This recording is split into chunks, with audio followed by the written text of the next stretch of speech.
کر رہے تھے.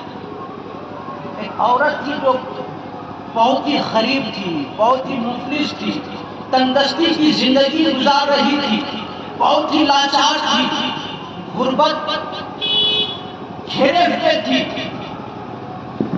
وہ دودھ میں پانی ملا کر کے بیچنے کا ارادہ کر رہی تھی، لیکن اس کی ایک بیٹی تھی جس کے دل میں خوف خدا تھا،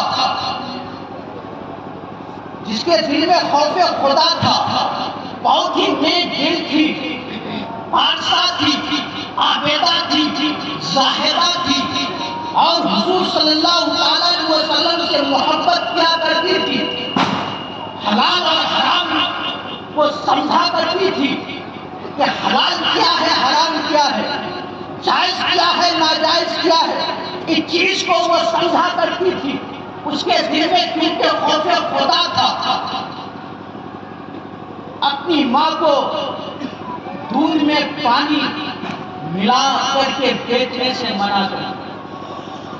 کہا کہ اے میری والدہ محترمہ، اے میری امی جان، ٹھیک ہے خلیفۃ المسلمین حضرت عمر فاروق رضی اللہ تعالیٰ عنہ اگرچہ آپ کے اس حرکت کو نہیں دیکھ رہے ہیں، لیکن اللہ تبارک و تعالیٰ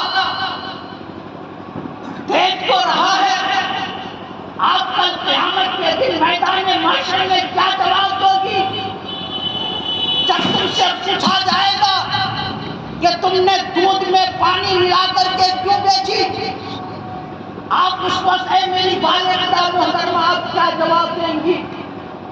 لہذا آپ یہ ناجائز کام نہ کریں، آپ دودھ میں پانی مت ملا کر کے بیچیں، اس میں برکت نہیں ہوگی، اللہ تبارک و تعالیٰ کا عذاب نازل ہوگا، گھر سے برکت اڑ جائے گی، بے برکتی ہوگی گھر میں.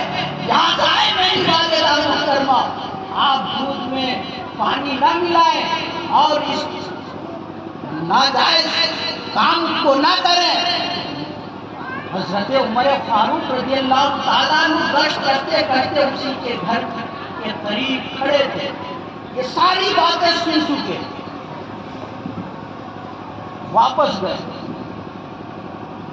اپنے گھر چلے گئے.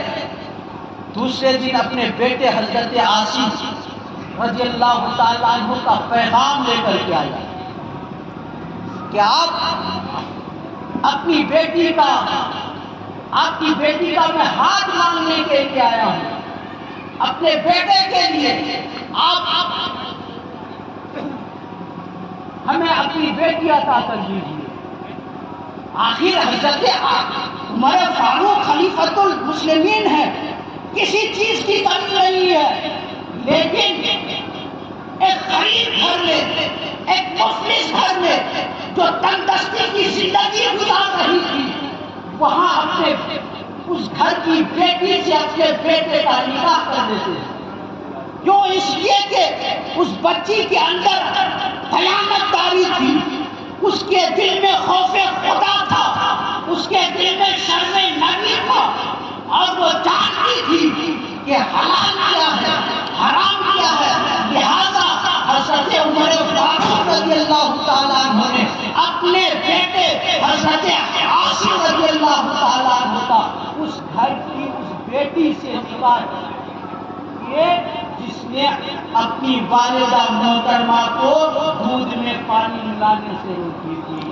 پتا یہ چلا، معلوم یہ ہوا کہ ہم جب بھی اپنے بیٹے کی رشتے کا انتخاب کریں تو آپ اس کی دولت اور شہرت اور اس کے مال و دولت کو دیکھ کر کے شادی نہ کریں، اس کے حسن و جمال کو دیکھ کر کے شادی نہ کریں، بلکہ یہ دیکھیں کہ خوبصورت ہے یا نہیں، اس کا کردار اچھا ہے یا نہیں. اگر اس کا کردار اچھا ہے، اس کا اخلاق اچھا ہے، اس کا کیریکٹر اچھا ہے، قرآن کی تلاوت کرتی ہے، نماز روزے کی پابند ہے، تو آپ اپنے بیٹے کا رشتہ کریے. میرے پیارے، اللہ تبارک و تعالیٰ سے دعا گو کہ اللہ تبارک و تعالیٰ ہم سب کو صراط مستقیم پر چلنے کی توفیق عطا فرمائے.